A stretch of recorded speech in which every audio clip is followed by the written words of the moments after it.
ሰላም ሰላም፣ እንዴት ናችሁ? ጀማ ሰላም ነው ያለው። አልሐምዱሊላህ ነው የምላችሁ። የነሳሚና የነሙ ዩቲዩብ የሚሰሩት ማለት ነው። እውነት ነው ብላችሁ ግን ታምናላችሁ እናንተ ኢትዮጵያውያን? ምኑ ነው እውነት የሚመስለው?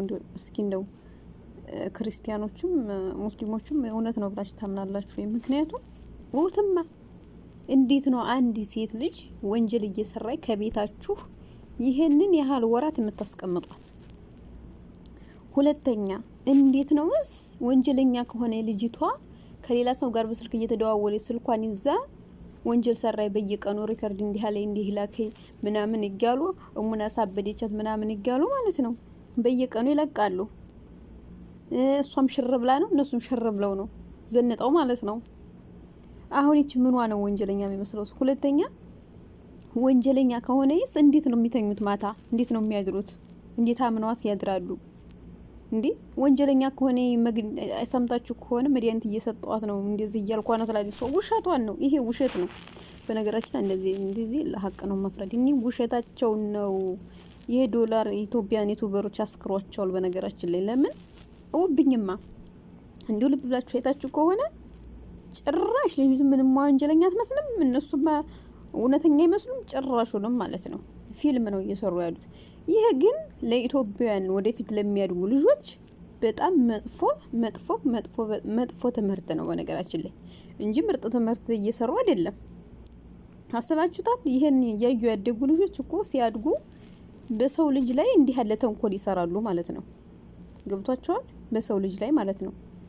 እና እኔ በበኩሌ ምንም አልተመቸኝም። ምንም ደግነቱን ኮሜንትም አልሰጥም ላይክም አላደርግም። ሀቂቃ ግን አያቸዋለሁ። አይቼ ነው ማለፍ። ግን አሁን ተናድጄ ነው። ለምን በቃ በዛ ነገሩ እንዴት ነው አንድ ወንጀለኛ ሰው ከሁለት ወር ሁለት ወር ሊሆነን ነው እኮ 2 ወር እኔ ካየሁት 2 ወር እየሆነኝ ነው። እንዴት ነው ይሄን ያህል ወንጀለኛ አብራ የምትቀመጥ የምትውለው የምታድረው የምትበላው የምትጠጣው ከነሱ ጋር? አናቅም እንዴ እኛ አረቦች ለምሳሌ ስንሰራ አንዲት ሴት ወይም ባሏን ተተናኮለ ይብን ብሎ በጥርጣሬ ብቻ በአንድ ቀን አስወጥቶ የሚያባርሩ ኢትዮጵያ ውስጥም እንደዛው ነው። እንዴት ነው ወንጀለኛ አብራችሁ አንድ ቀን ከዛ 2 ወር 3 ወር ይሄን ያህል ወራት አብሮ የሚኖረው? እንደው ውሸት እንኳን ኢትዮጵያ ስደት እንኳን ከባዲያዎቹ እየሰራን አንድ ቀን ባዲያዎቹ ከማናቃቸው በብሔር በቋንቋ ከማንግባባው ሰዎች እንኳን አንድ ቀን አድናድርም ጥፋት አጥፍተን እንኳን ሌላው ይቅርና እንኳን ኢትዮጵያ ውስጥ ማለት ነው። የማይመስል ድራማ፣ የማይመስል ተረት፣ የማይመስል ወሬ ዙቢላ የኢትዮጵያ ዩቲዩበሮች ምን ነው ሄዶ ላሰከራችሁ? እኔ በበኩሌ ይቅርታ አድርጉልኝና እነሳሜውን ነሙ ማለት ነው ምንም አይሰራችሁት መልካም ስራ የለም ጭራሽ።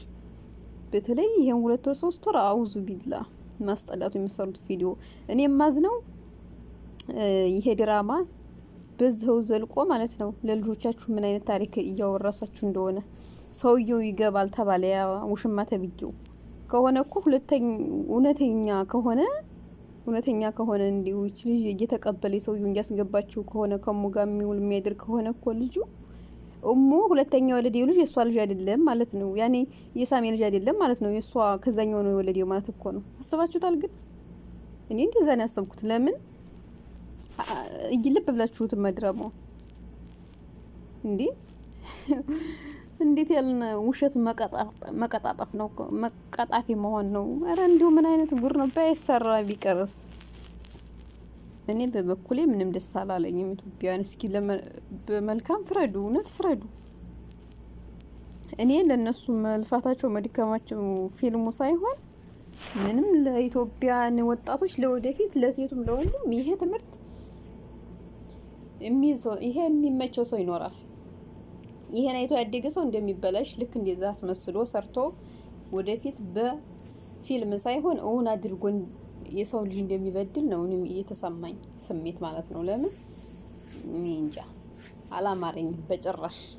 መጨረሻውን ያየው ሰው ይሄን ፊልም ማለት ነው ፊልም ነው የውሸት ፊልም እንጂ አሟብዴል ምናምን እቺ ልጅ አሳብዴታል ምናምን እንደ ሰራተኛ መታ መንገድ ላይ አንስተና ምናምን ውሸት እውነት ውሸታቸው ነው።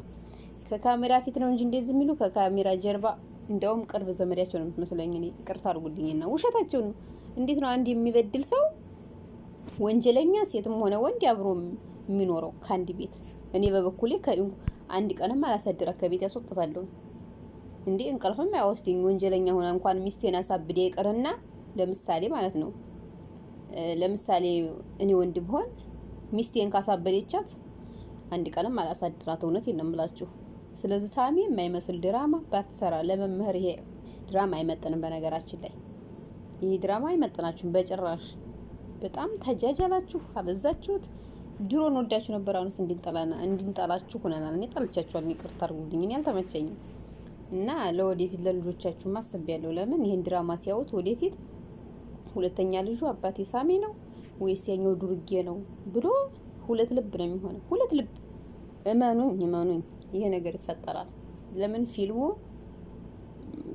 ደግሞ ከዛ ሁለተኛው እየመጣ ይቺ ልጅ እያደነዘዘቻት ያኛው አብሮ እንደሚውል እንደሚያድር ያኔ እንደዛ ቅጥ ነገር አለው የሚቃጣ ነገር ፊልሙ ላይ ታችሁት ከሆነ ለምን ልጁ እንደዛ ሲያዴባ ልጅቱን አፍዞ ጥሎ ኦሞን ፈለጋ ሲሄድ ምናምን ከዚህ ቀደም መጥቷል ማለት ነው እያለ ሳሚ ሲያወራ ጉድ እኮ ነው። መጃጃል ያስረጃል አሉ።